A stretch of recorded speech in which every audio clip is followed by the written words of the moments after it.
Tayo po manalangin.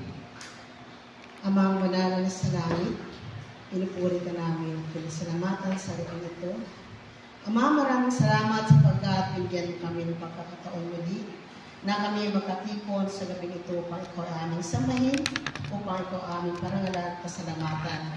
At patuloy na may hayag ang iyong salita at awa, Panginoon, buksan mo ang aming mga pandinig, ang aming mga pagpanawa at ang aming spiritual na mata at ang aming puso. Nang sa gayon, Panginoon, ay tunay namin marinig ang tinig mo, Panginoon Diyos. Tunay namin maunawaan ang iyong salita. Tunay namin makita ang katotohanan at ito'y may sa buhay namin. Pagpalain mo po ang aming spirito, kaluluwa at katawan na tanggapin ang iyong salita sapagkat ang salita mo ay buhay at makapangyarihan. Salamat, Panginoon Diyos, at patuloy mo kami pagtalumpayin sa gabi ito sa pangalan ni Jesus. Amen. Purihin ang Diyos. Hallelujah. Salamat sa oportunidad na pinagkaloob ng Diyos sa atin sa gabi ito. Wala po ang ating pastor. Hindi ko po alam kung may seminar po. Tumawag po siya mga alas 4 na po. At hindi ko rin po nabasa kasi po ako ay busy magtiklop. Nakaiglik din po. Kaya nabasa ko po alas 6 na po. Medyo nakakagulat po kapag ganun po kasi siyempre ang Word of God hindi naman po basta-basta na kailangan po talaga natin ma-prepare para po may pangaral ang kanyang salita. Ngunit wala na po akong panahon dahil kunting oras na lang at yung asawa ko panay ang panood ng YouTube at panay na nga ang kwento niya sa akin, so hindi po talaga ako makapag-research. At panay din ang pamimili ng mga bata. Kaya sabi ko, Lord, saan kaya ako pupunta para makapag-research? So, wala na po panahon. Kaya humingi po ako sa Holy Spirit na i-guide niyo po ang pangaral ng salita na tunay na may hayag ito at salita lamang may hayag. Amin po. At palakpakan po natin ating Diyos sa buhay. Tunay nga na meron tayong pagtitiis na mga Kristiyano. Amin po. At meron din po tayong sa mga pagtitiis natin ay kasama po doon ang mga kapagsubukan. Amin po. At ngayon nga po, masasabi ko po na dapat pala talaga tayong laging handa at laging mapagbantay. Kasi katulad nga ngayon, ay kung hindi tayo handa at hindi tayo manang sa Holy Spirit, mahirap po ang tumayo sa harapan. Amin po. At ito nga po, na bigla na lang tayong isabak. Kaya lahat naman po tayo, maging kayo din po sa inyong mga kapitbahay, sa inyong paligid. Kapag may mga problema ang mga kapitbahay ninyo o mga may sakit, ay tinatawag din po kayo para ipanalangin sila o mag-cast out demons. Kaya dapat po talaga, lagi tayong handa. Amin po. Lagi tayong mapagbantay. Kasi hindi natin alam ang pagsabak ng Diyos sa ating buhay. Kaya nga po kanina, sabi ko, Sister Vicky, kung ito lang ay Bible study, pwede na po tayong kanya-kanya ng verse. Bawat isa magpaliwanag. Amin po. Pero purihin ang Diyos sapagkat si Lord ang magtuturo sa atin ngayon sa salita niya. Amin. Basahin po natin ang 1 Peter chapter 4, verse 12. Actually, gumamit po ako ng magandang balita kasi malalim po ang King James. Pero basahin po muna natin. 1 Peter chapter 4, verse 12 up to 19. Basahin po natin.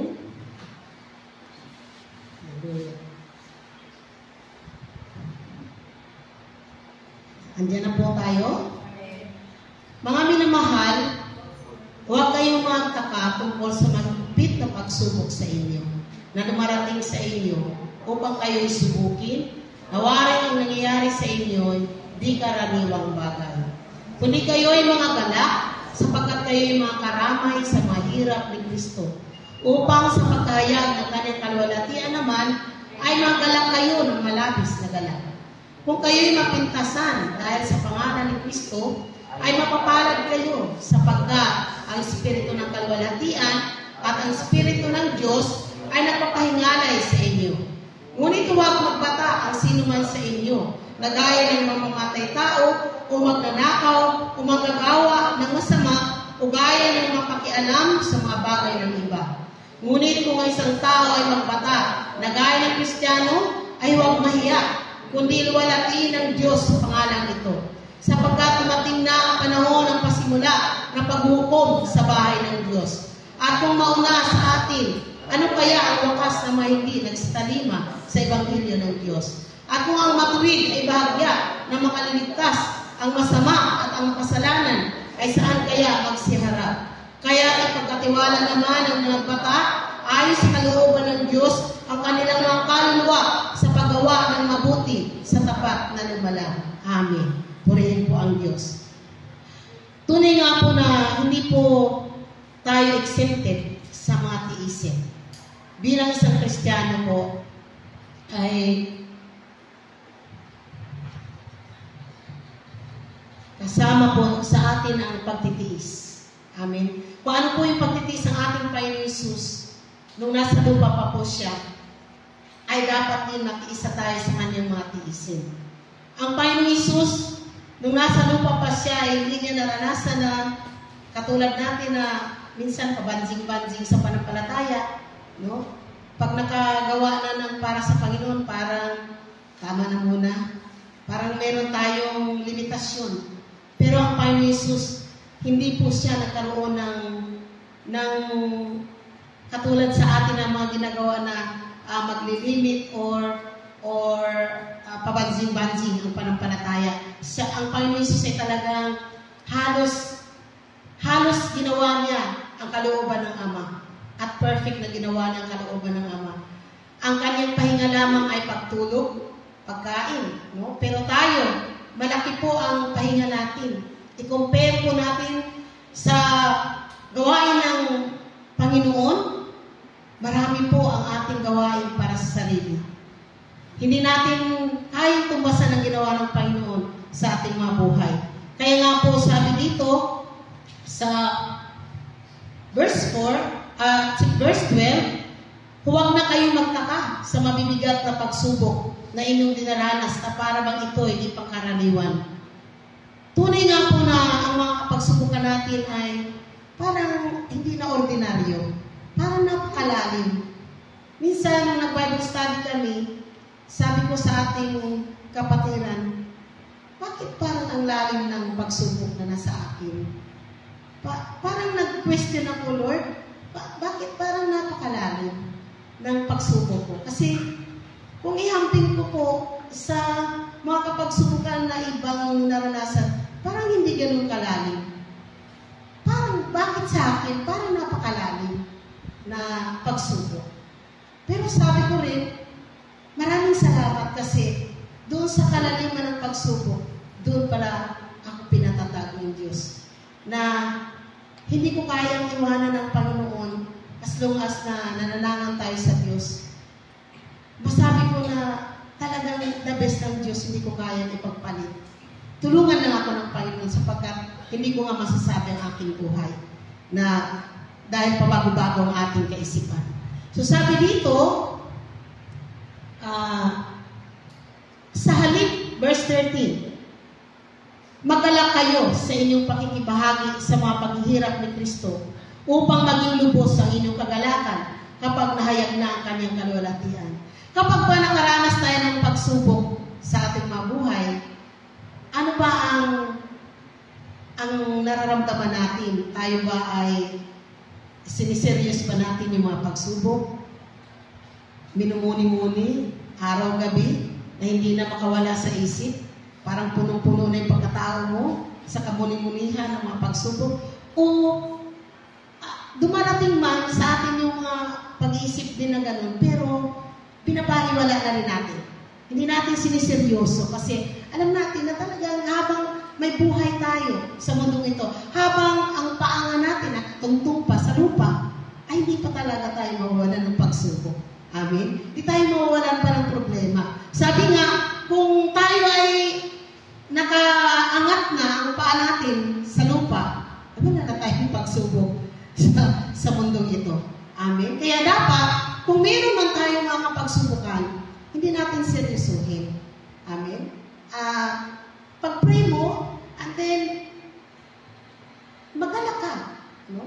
Iba kasi yung, huwag naman yung tawa ka lang ng tawa, wala namang wala kang kausap or ano. Ibig sabihin kasi ng magalak, yung puso mo ba payapa, na parang nakakalimutan mo yung mga problema mo, nawawala sa isipan mo, kundi patuloy na ang Diyos ang nagiging nasa isipan mo na tutulungan ka ng Diyos at palalakasin ka niya.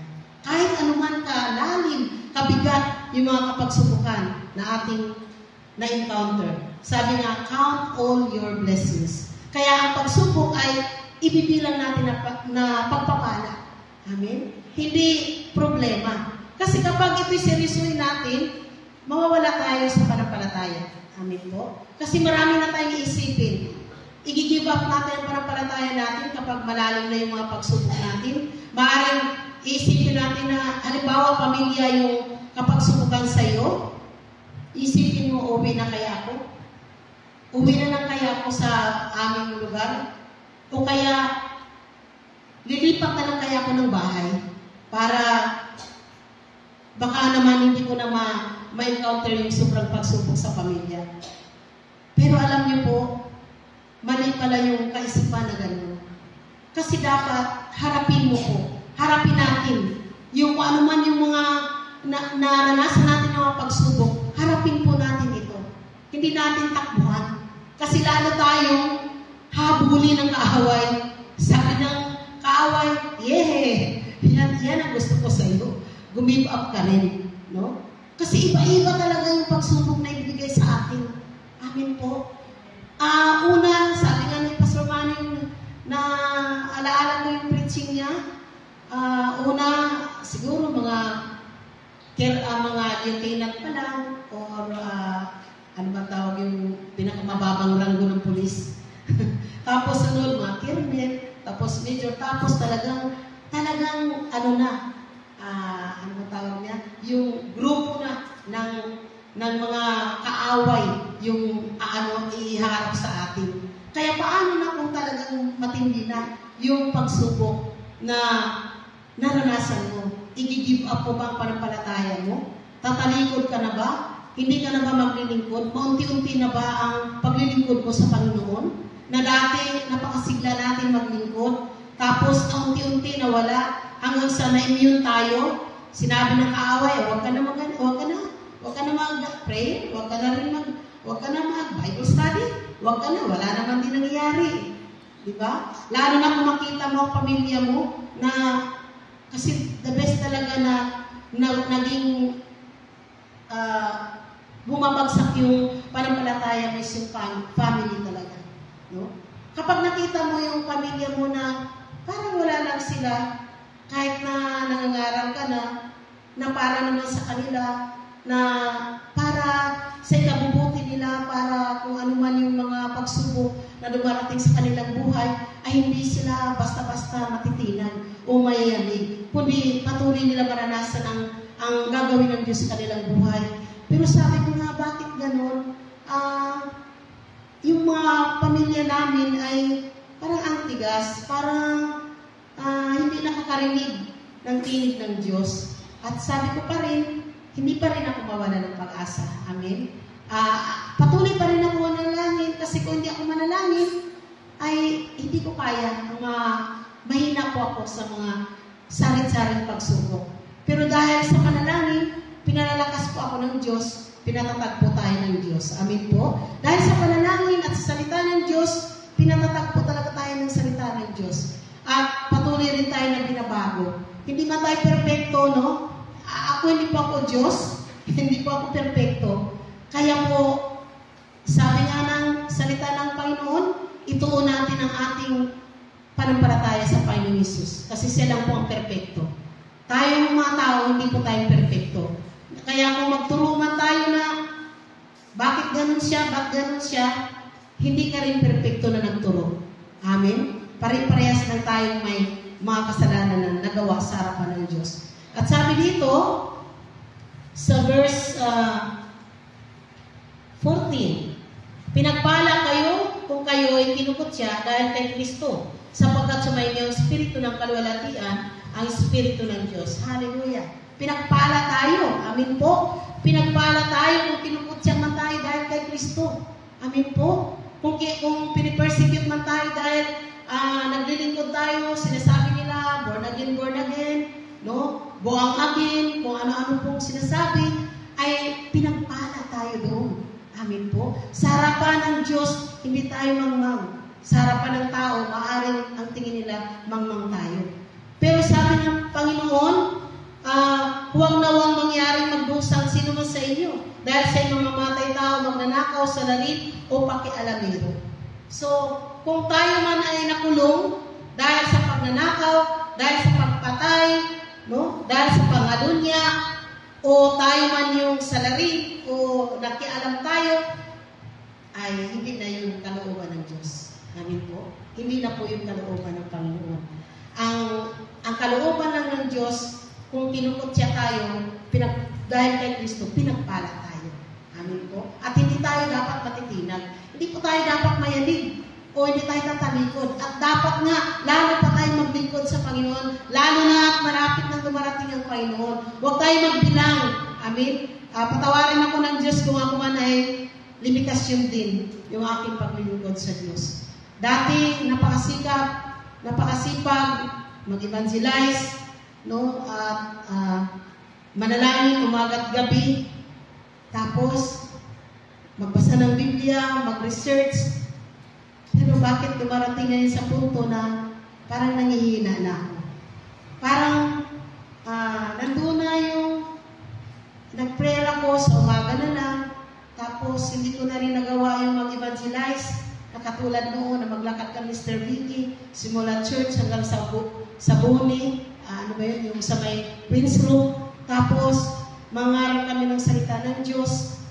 Pag-uwi ko, walang pagkain, pero andyan si Lord na talagang pinatunayan niya.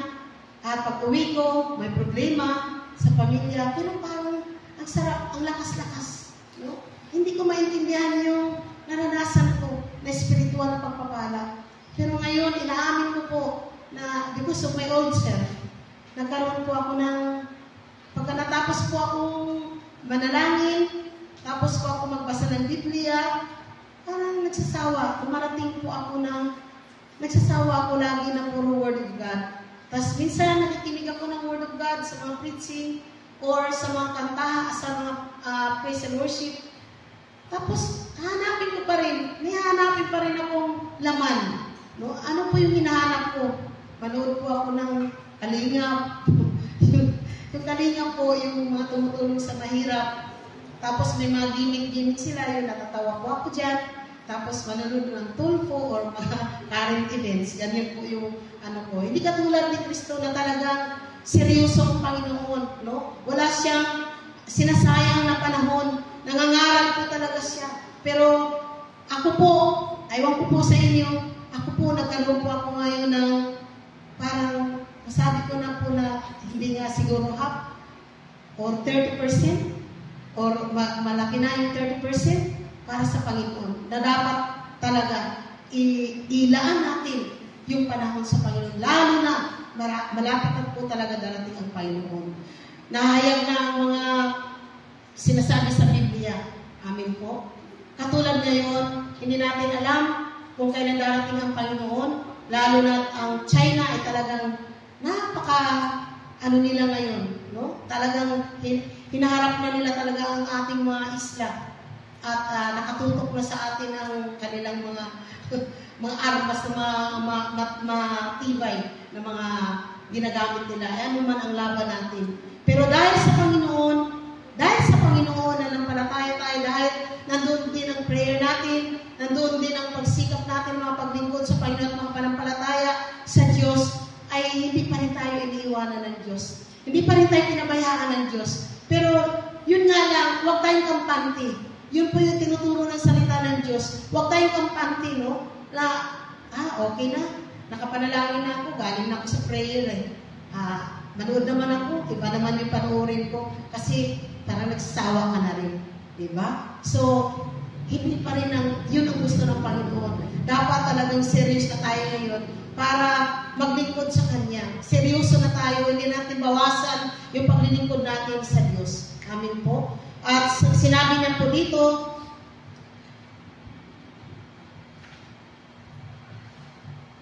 ngunit kung kayo magdusa, dahil sa pagiging Kristiyano, huwag ninyong kahiya.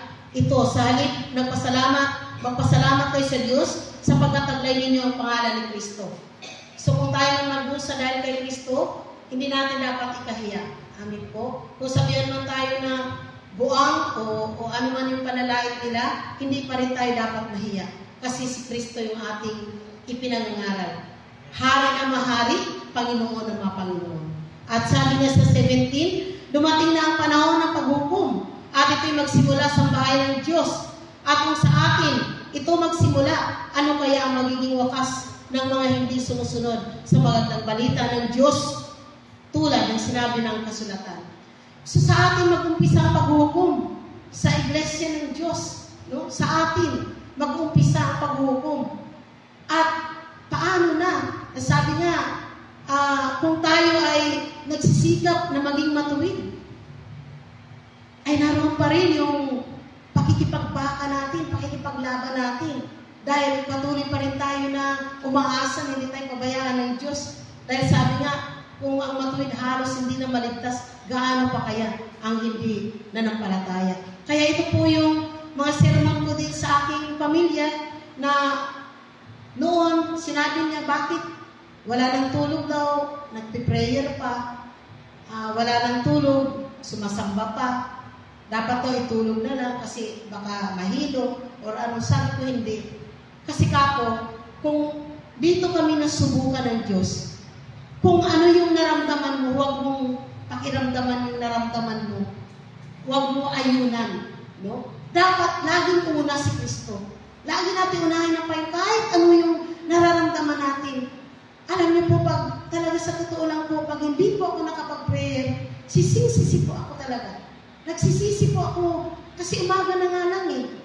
Nagsisisi po ako, bakit hindi ko nagawa yung prayer. Tapos, wala na, nagawa ko na eh. Pero ang laking pagsisisi, kasi alam ko na kapag may prayer ako, kahit anong mga pagsupok na dumarating, talagang nandiyan na ang Panginoon na talagang nagpapalakas sa iyo, nagpoprotekta sa iyo at sa iyong pamilya. So yun po yung talagang ano ko sa Panginoon Lord. Paano yun? Halos hindi ako makalakad, halos masakit na yung tuhod. Gusto ko pa rin manalangin, gusto ko pa rin mag-Bible study. Tulungan mo ako na magaling yung tuhod ko kasi walang mag-alalay tiyak sa aking pamilya. Kasi ngayon pa nga na, hindi ko na nakita, wala pa akong nakita na kasama ko. So, gaano pa kaya na ako na lang mag-isa, pagtanda ako, na gusto ko man mag-Bible study, gusto ko man manambahan, gusto ko man mag-prayer, ay hindi ko na kaya.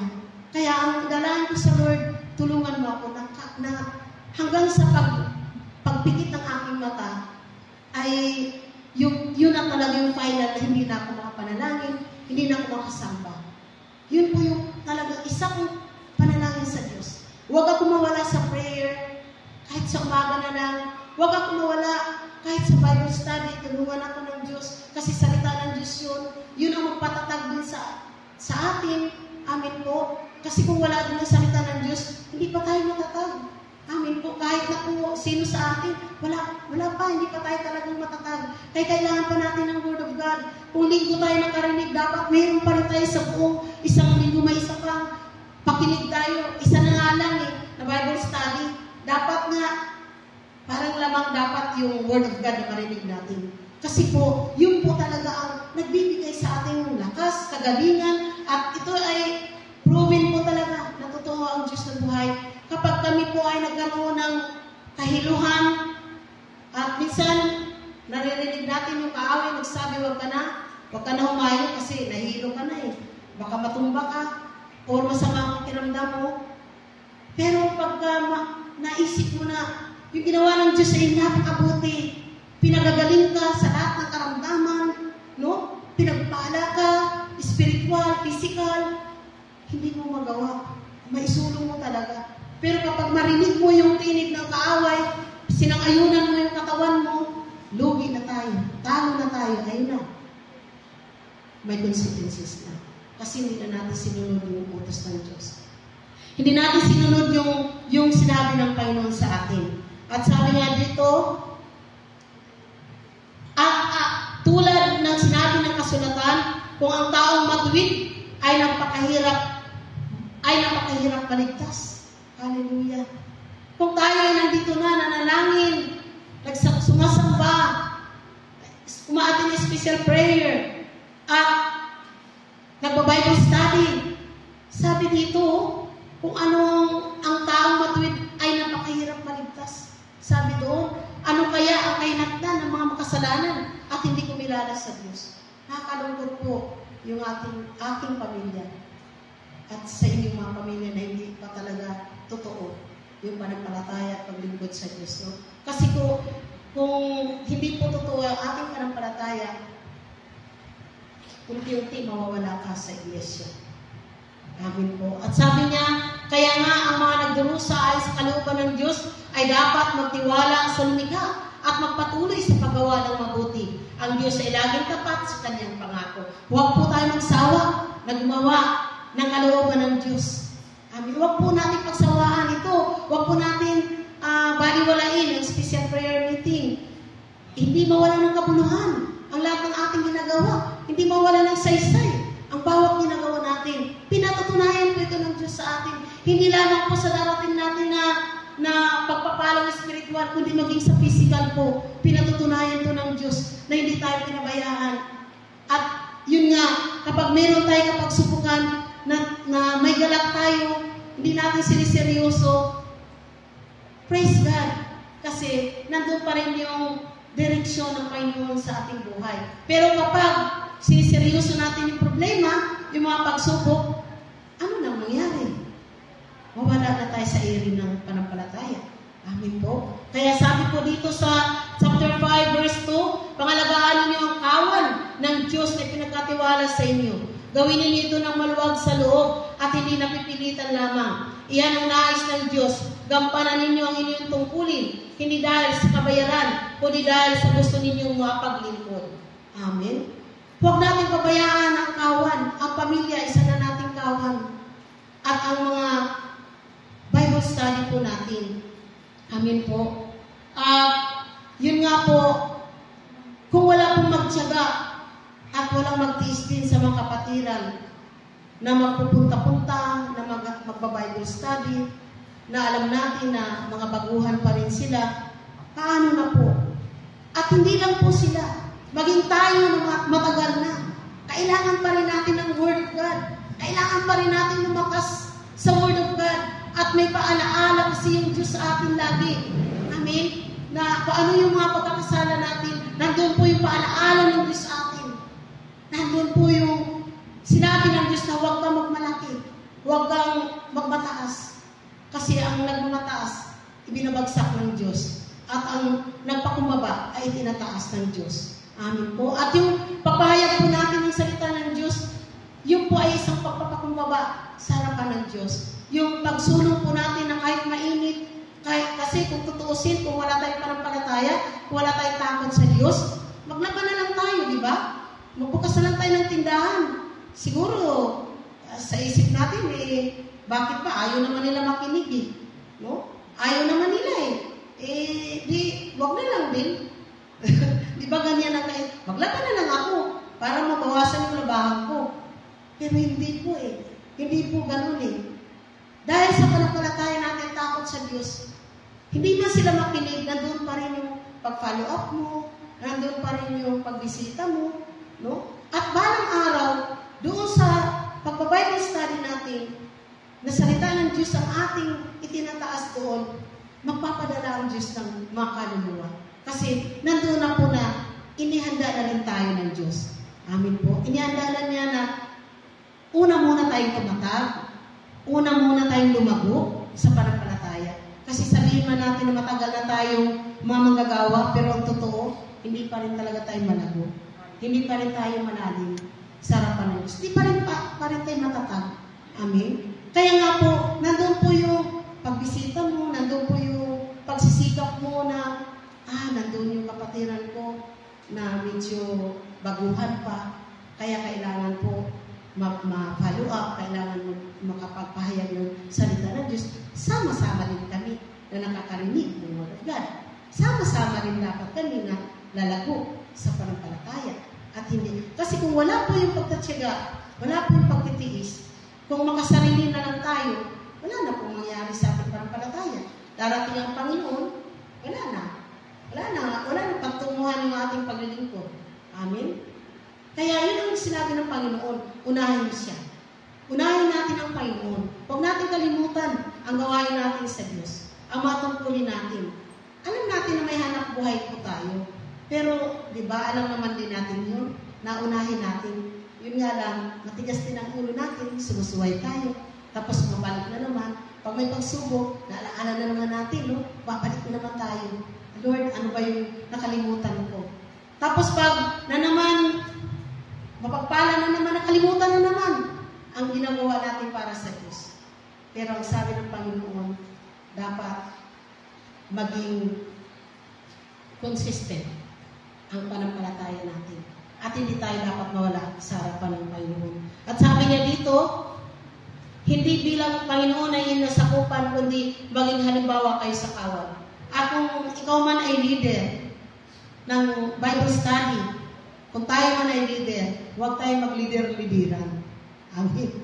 Huwag tayo, kailangan na doon yung maging halimbawa ka din, yung andun yung pagkumbaba mo. Huwag mong sabihin na ikaw yung leader, ikaw yung mataas, ikaw na lang yung tama lagi. No? Wala nang mali sa iyo. At kung manalita ka ay ikaw na rin yung tama. Wala nang mali sa iyo. Amen? So, ang gusto ng Diyos ay mapagpakumbabang leader. Sabi niya, hindi para maging Panginoon ka, kundi bilang isang halimbawa ka ng kawan. Amen po? So, dapat makita sa atin ang liwanag ng Panginoon Hesus. At pagparito ng pinunong pastol, ay tatanggapay na maluwalhating purunang di kukupas kailanman. Ito po yung target natin ngayon. Purunang di kukupas. Crown. Ito po yung crown of life. No? At kayo namang mga kabataan, pasakot kayo sa matandang pinuno na iglesia. At kayong lahat ay magpakumbaba sapagkat sinasalungat ng Diyos ang mapagmataas. Ngunit pinagpapala niya ang mababang loob. At kayo naman din mga kabataan, pasakot din kayo sa mga matatanda. Huwag din kayo yung maging disrespectful sa mga matanda. Sa totoo lang, hindi naman namin kayo nahanapan ng ano, pero nawa darating ang araw na siyempre ugod-ugod na po kami mga worker, no, mga senior citizen na din ang karamihan, ay dapat tulungan na rin ang mga manggagawa. Kasi hirap na rin ang mga manggagawa, no, sa paglinis ng church, no, sa pag-alalay sa kusina, dapat din po gano'n. Kasi siyempre kayo na rin po yung susunod. Amin po. At kami po ay medyo may kahinaan na din na matuhod. Ang lakas namin ay medyo mahina na. Kaya, ang dalangin namin na mga kabataan, nawa naman ay makaisa namin sa paglilinis, no?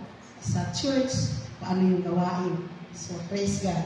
At sabi nga dito, ay, kaya nga, pasakot kayo sa kapangyarihan ng Diyos at adakilain na kayo pagdating ng takdang panahon. Ipagkatiwala ninyo sa Kanya ang inyong mga alalahanin sa buhay, sapagkat siya ay nagmamalasakit sa inyo. Amen. So, pagkatiwala natin sa Diyos ang lahat ng ating alalahanin. Amen po. Ang pananampalataya ko na sinasabi, huwag mo pong panghawakan yung problema mo. Huwag mo pong panghawakan yung mga naranasan mo. Kundi, ibigay mo na lang sa Diyos at huwag mo na alalahanin.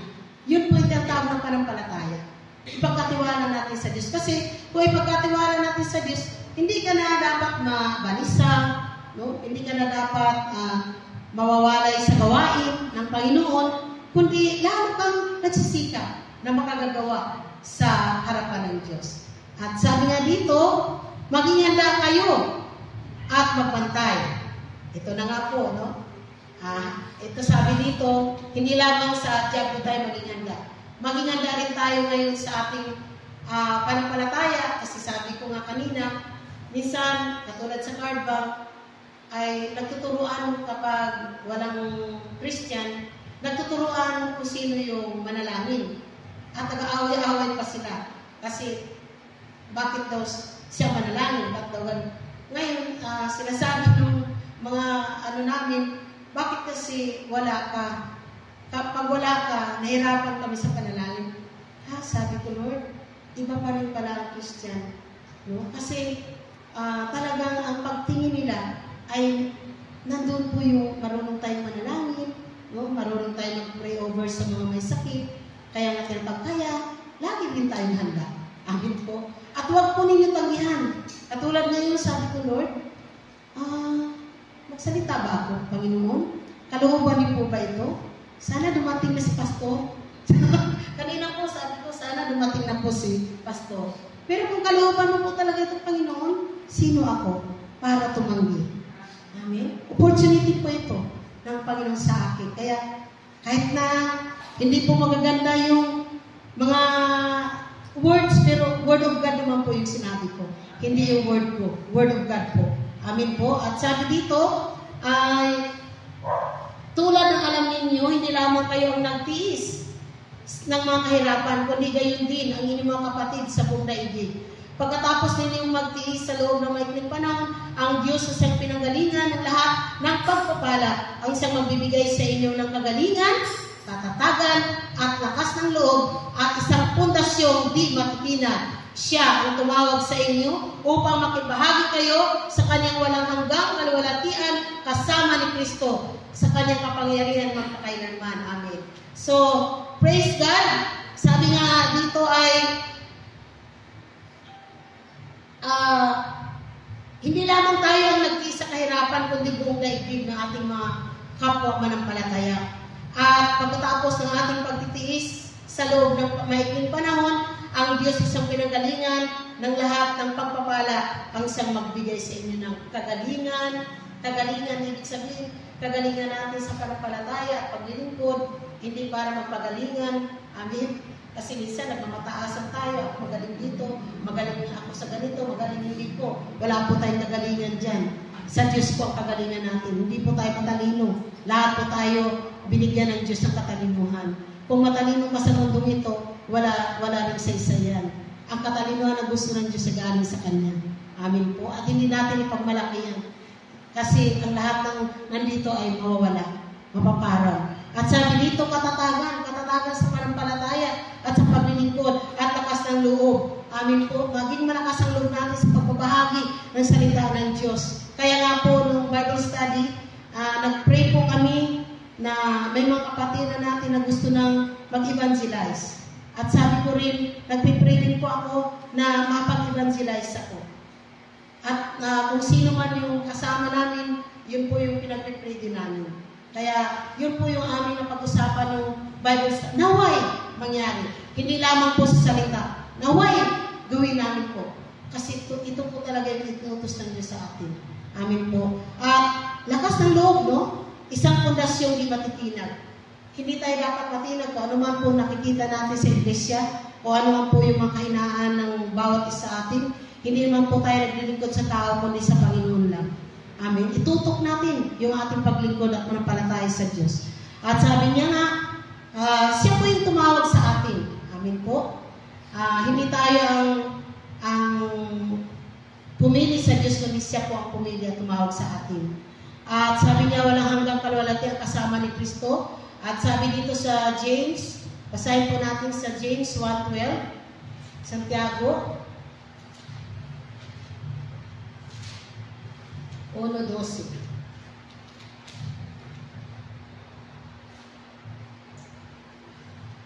Santiago 1:12. Nakita niyo na po? Sige po, iba po kasi yung binasa ko. Pinagpala ang taong natiling tapat sa kabila ng mga pagsubok. Sapagkat matapos niyang malampasan ang pagsubok, tatanggap siya ng gantimpala ng buhay na ipinangako ng Panginoon sa mga umibig sa Kanya. Iba-iba nga po ang ating pagsubok. No, may malaki, may maliit. Merong sa pamilya, meron sa negosyo, meron sa kung ano mang klaseng pagsubok. No? Pero yung pagsubok na ito, hindi para matisod ka, hindi para lumayo ka sa Diyos. Kundi ang pagsubok na ito para tumatag ka. Amin po. Kasi habang may pagsubok tayo, ang Diyos ay nariyan. At pinapakita niya na kasama mo siya, na hindi ka niya iniiwan. Amin po. Yung pagsubok na po na ito ay lalo pong nagpapatatag sa atin sa pananampalataya. Kasi after all ng pagsubok, andyan yung kasagutan ng Panginoon. Amen? Andyan po yung pagpapala niya sa atin. Hindi niya tayo iniiwan. Kaya nga po, lahat ng ating ginagawa, hindi masasayang. Amen po. At sabi nga po niya,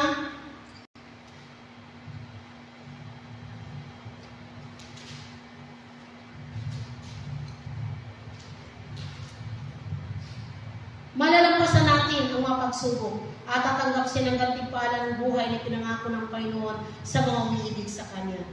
Amen po. So meron po tayong crown, glory po. Kaluwalhatian ng Diyos. So ito po yung talagang ating minwiti ngayon. Kung tayo man ngayon naglingkod, huwag na tayo magpatumpi-tumpi, huwag na natin bawasan. Pagkos, talangin natin na madagdagan, hindi mabawasan. Madagdagan. Kasi habang tayo nasa mundong ito, talagang hindi natin maiwasan na may mga problema, may mga pagsubok, at may mga kapighatian na ating naranasan. So katulad nga ni Sister Rose, ay nakikita ko yung kagalakan niya bagamat nawala yung tatay niya. Kung iba kasi yun, iba parang masyadong malungkot, tapos iyak ng iyak. Pero ang nakita ko sa kanya, talagang nakita ko sa kanya na matatag na siya sa pananampalataya kasi yung tatay niya is mahal niya, pero bagamat naramdaman din niya ang pagkalungkot, pero hindi makita sa kanya sa kanyang anyo. So, praise the Lord. Hallelujah. At tunay nga po na ang bawat isa sa atin ay hindi dapat tayo give up. Kung ano man po yung mga naranasan sa atin nga po, sufferings are real. No? Totoo talaga ang suffering. Kasi nga po, makipagtiis po tayo ng katulad ng pagkipagtiis natin kay Kristo. Kung si Kristo nga, grabe ang pagtitiis sa krus ng Kalbaryo na ginawa niya. Tayo nga, hindi pa tayo, sabi nga ni Pastor Manny, hindi pa tayo aputol adaliri, no? Aputol akamay, aputol aliig. Wala pa nga po tayo dun sa pagdadanak ng dugo. Doon pa lang tayo namumroblema sa mga pinansyal, sa mga paglilingkod. Yun lang ang problema natin. Hindi pa tayo umabot sa pagdanak ng dugo. Amin po. Tapos, wawala-wala ka na. Paano pa yung mga nangihina kung tayong lahat ay manghihina? Sino pang babalikan nila kung lahat ay wala na? Amen? Kaya dapat magpakatatag tayo para yung mga nawalay, may babalikan pa sila sa ating iglesia. Amen po. Purihin ang Diyos at salamat sa Panginoon. Hallelujah. Pwede ba po muli umawi? Kaya buti-buti yung Panginoon, kaya Gerard, bago tayo manalangin.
Pagpalain mo po ang aming kaluluwa, ang aming katawan, Panginoong Diyos, na maging matatag kami.